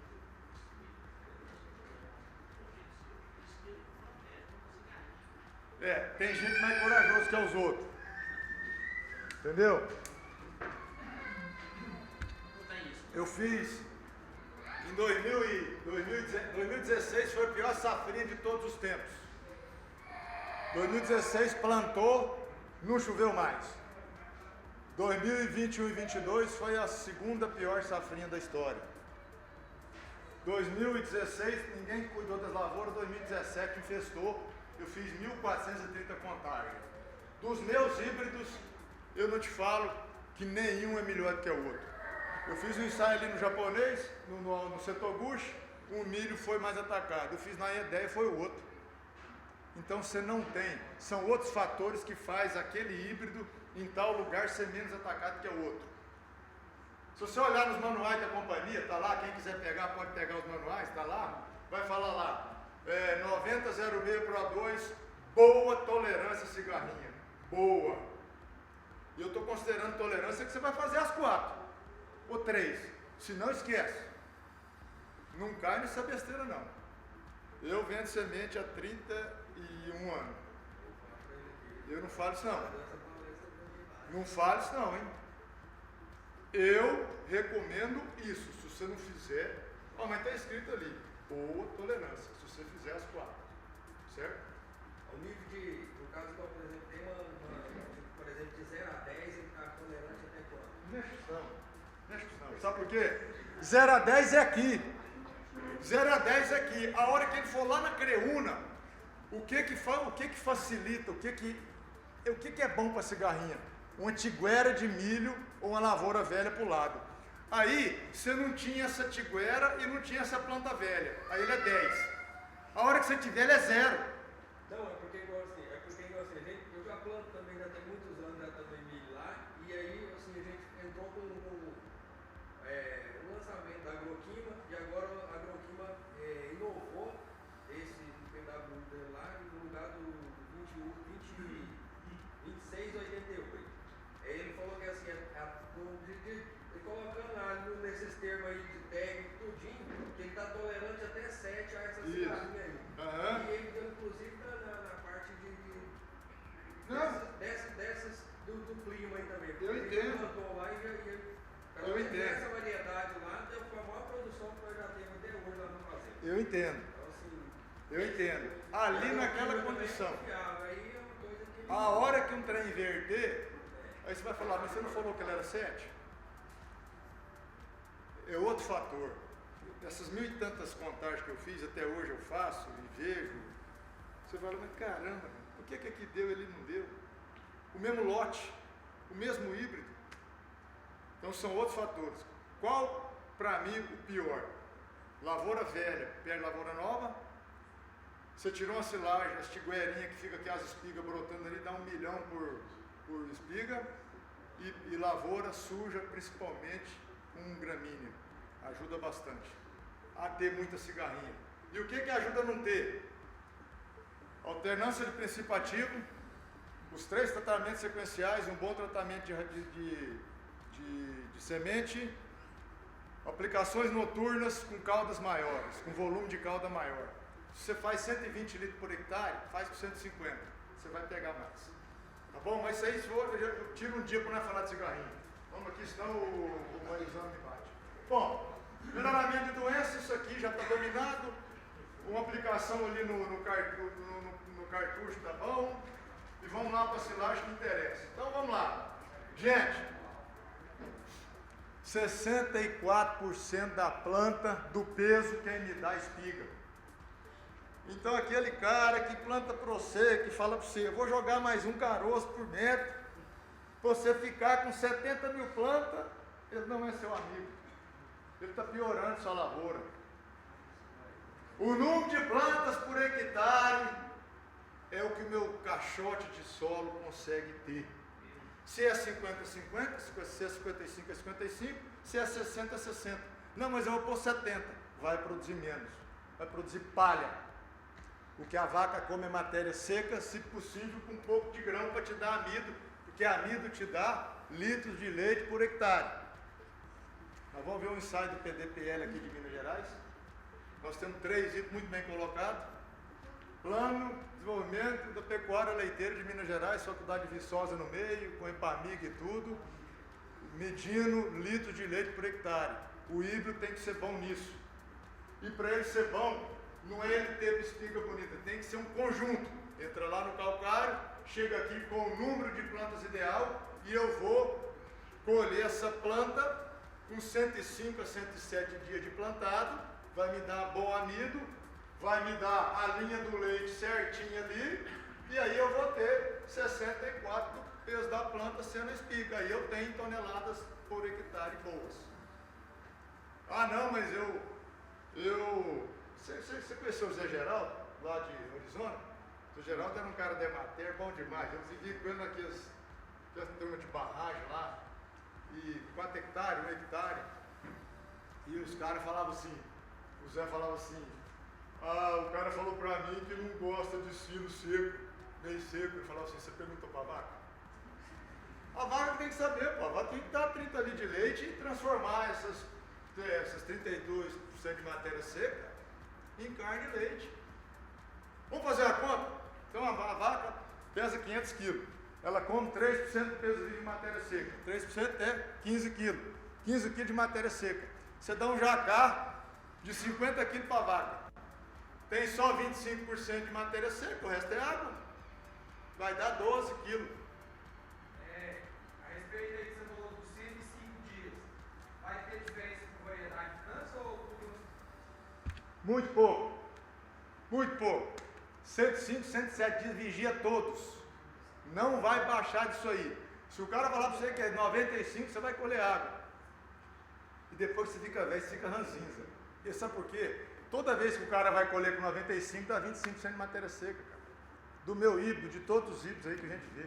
Eu dou 29, só porque, assim, o que salvou foi colher com 95 dias. Comecei a colher com 95 dias, deu 29 a matéria sem dele. Mas aí, assim, deu um período de chuva que eu terminei de plantar safrinha, choveu. Eu ficou esperando 30 dias depois e acabou. E a safrinha dele não desceu. Pois é. Aí, quando você tem seca, aí na verdade as toneladas dá um pouquinho a mais, mas é água, viu?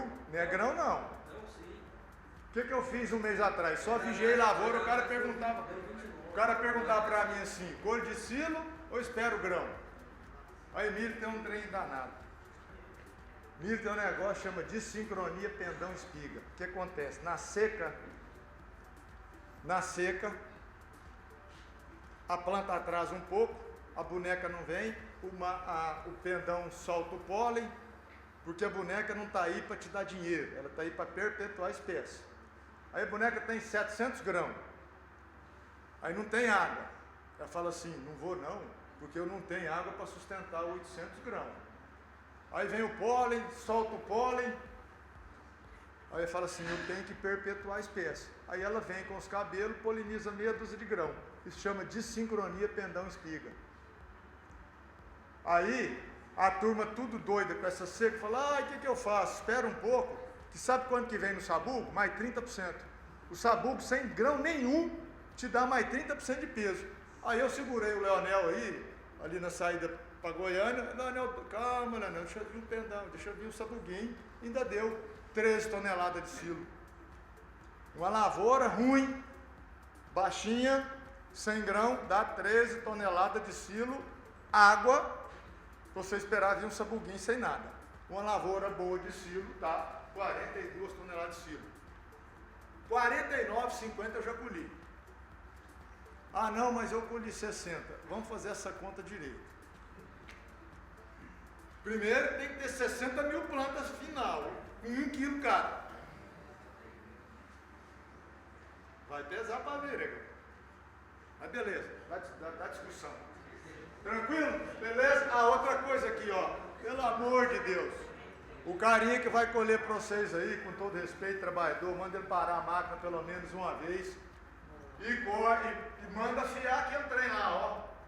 O gado é seletivo para dedéu, né? Ele sobra no coxo, olha lá, ó. Também quase cortou o tamanho da espiga lá, ó. Então é o seguinte, manda afiar esse trem. E você sabe que tem um estudo, turma do cenário aí, que as automotrizes aí, as qualidades têm caído.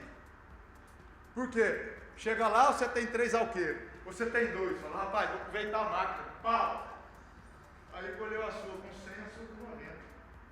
Foi um trabalho mostrando que aonde as automotrizes andam, a qualidade de silo anda caindo, porque a turma está aproveitando o embalo e colhendo água. tem dado, hein? Tudo que eu estou falando aqui tem pesquisa disso. Vou fazer uma pergunta. Pode fazer. Rotação do trator na ciladeira, para cortar mais fino, mais grosso, tem algum? Não sei. Não sei. Pergunta à turma de máquina. Quando eu sei, eu sei. Quando eu não sei, eu não sei. Não sei. Isso aí, no caso, você tem que ajudar. Você pode acabar com as suas facas rolando aí. Se os contra-faca não tiver e as engrenagens do Isso. também, né? Pronto. Então, Vamos aí. você daí tá com 4 milímetros, você Pronto. tem uma engrenagem de 3. Beleza. Bora lá. Aqui, ó, gente, rapidinho. Agora tá acabando. Ó. PDPE. Plano de Desenvolvimento da Pecuária Leiteira de Viçosa 2021. Vamos falar aqui de dois híbridos. 9960 8774 Pro 3. 9960 VIP 3. O que é VIP 3? Lagarta, glifosato, glufosinato de amônia. É o herbicida. O que é o Pro 3? Lagarta, glifosato e a diabrótica, a brasileirinha, aquele besorrinho bonitinho. A larva come a raiz e tomba. O que ele deu aqui? Toneladas de litros de leite por hectare. 39, 41, 43. Ah, mas o meu deu 60 toneladas. Mentira. Não, mas você quer muita tonelada? Planta cana. Cana dá 100 toneladas. Qualidade, gente. Qualidade de leite. Qualidade de silagem. Compactação boa. Outra coisa, né? Qual que é o dado entre você cortar, jogar no buraco e tirar para a vaca lá? Se você perder 20%, tá lindo. Quer dizer, você já começa perdendo lá atrás e é certeza que você vai perder a hora que você jogar aquilo e compactar. Então, se você começar lá desde o início até no final, olha, você vai perdendo. Você perdeu metade da roça, pô. Né? Então, atenção nisso aí. Ninguém está aqui para falar que hoje no Brasil, vamos botar aqui, nós temos talvez mais de 400 híbridos. Cada blast tem uns 13. Eu vim cá para falar de 2. Ah, mas nós vendemos quanto aqui? Nós vendemos uns 5 híbridos aqui.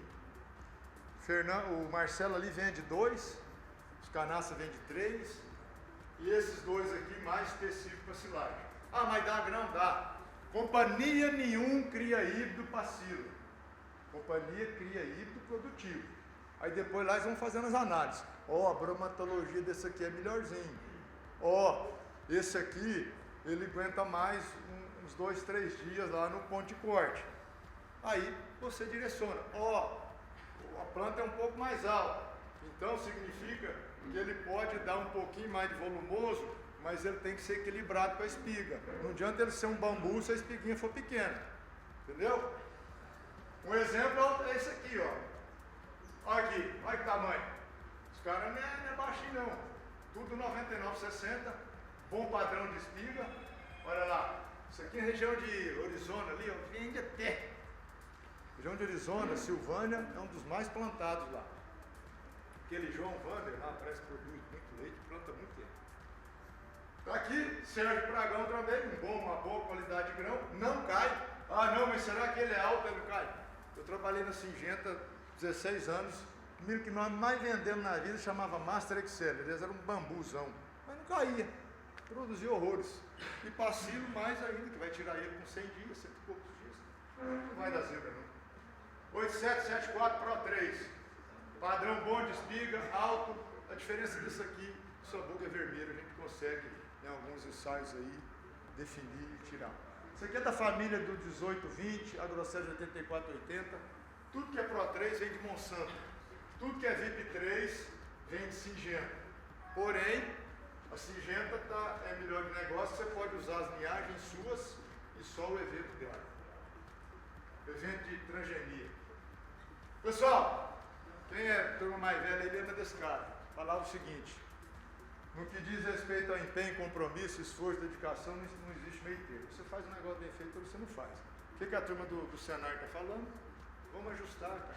Vamos controlar. Você não administra o que você não controla. Você não controla o que você não administra. Ah, essa vaca come quanto? Não sei, pelo amor de Deus. Faz isso não. Região de Arizona ali, os Nicole. X barracão, X vaca come até tanto. barracão tal, as vacas, rapaz, o cara tá lá, vai falar com ele se leite é ruim. Na minha vida eu nunca vi tanto composto de bar e freestyle montado. Moisés Miranda ali no trevo de Firminópolis, no Jandaia, montou 2 agora e quer fazer 30 mil litros de leite. Eu convivi com uma turma voltei lá para um curso e tinha um pessoal de assentamento, eles falavam assim, quem tirou nós da miséria foi o leite. Isso ficou na minha cabeça. Quem tirou nós da miséria, tudo de assentamento. Ninguém tinha nada aqui. Quando você via, tem uma parabólica, um Fietinho e a coisa lá vai indo. Então é o seguinte, a atividade é digna. Quem mexe com isso é trabalhador. Todo trabalho é digno. Ah, mas todo dia, cara, eu trabalho todo dia. Eu sou agrônomo.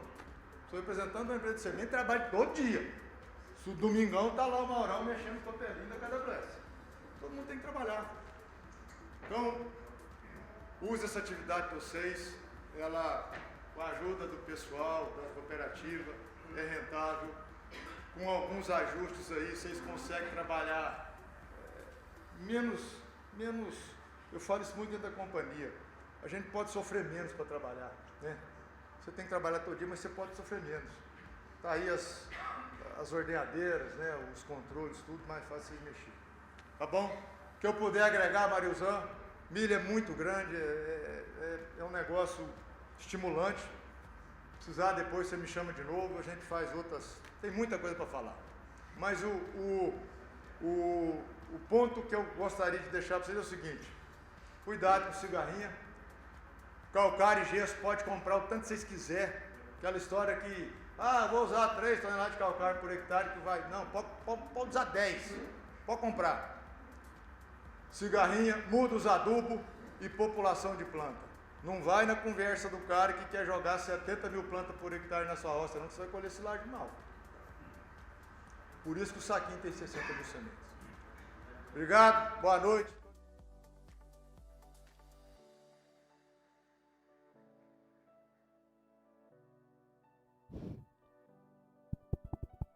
Pessoal, nós já estamos encerrando. Muito obrigado, Mauro. Foi ótima a sua palestra. Muito obrigado, Joás. Foi bacana, viu? Nós vamos servir ali a janta. Desculpem vocês pelo o tempo. Mas tem uns brindes aqui, né? Quantos brindes são, Flávio? Quem tem acima de 60 anos aí? Levanta a mão. Acima de 60. Tem 1. Quem mais? 2. Começa por esses 2 aí. vamos por faixa de idade. Rápido. Cirinho aqui. E o Antônio Coutinho. Tem mais gente aí, ó.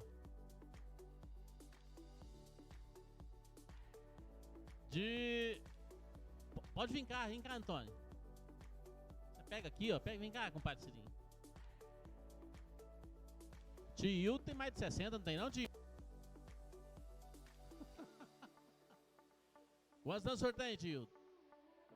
Então vem cá, ué. Ele tá escondidinho ali.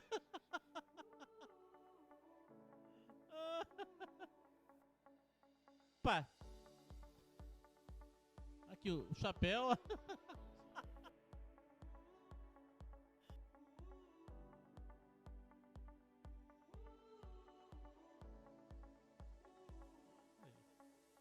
Valeu, ué. Valeu. Quem tem de 50 a 60 anos? Mais gente? Então vem cá.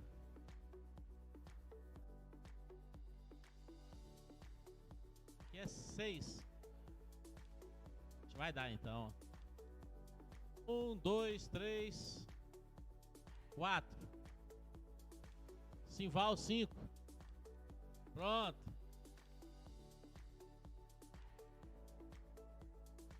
Aê, moçada.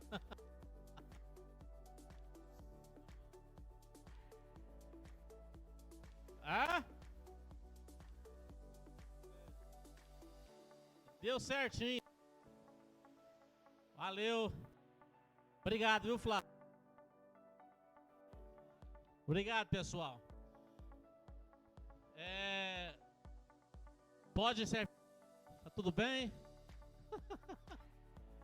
Preço de mercado. Gente, tá tendo muita especulação com relação a preço de leite, mas é isso que vocês viram aqui, né? Nós estamos falando leites aí entregues agora em julho, entre na R$4,50 a R$5. Então, é hora do produtor pagar as contas, acertar, recuperar o prejuízo que teve em 2021, viu? Então o mercado está muito bom. Eu queria só esclarecer um pouquinho com relação a leite spot e o leite que a cooperativa comercializa. Pessoal, é diferente. O leite spot é o leite de uma indústria para outra indústria, e a própria palavra diz esporádico. Esporádico, né? É uma negociação de empresa para empresa, né? O nosso leite, nós trabalhamos com leite de Centro-Leite, tá? Então são parcerias mais sólidas. Então ele tem uma variação um pouco diferente do leite spot. Às vezes ele não vai lá em cima, mas também não desce tão lá embaixo, tá? Então tem essa diferença aí. Eu só queria esclarecer isso para vocês, tá bom? Mas o mercado está muito propício para o produtor de leite, tá? Mais alguma pergunta? Posso encerrar? Semana que vem nós estamos comprando os adubos, tá? Fazendo cotação e fechando os adubos. E o milho também nós vamos ver qual é o modelo mais adequado, né, Mauro? E vamos fazer aí abertura para os companheiros que querem comprar, tá bom? Muito obrigado, pessoal. Vamos servir a janta para vocês. Ele fica à vontade, viu?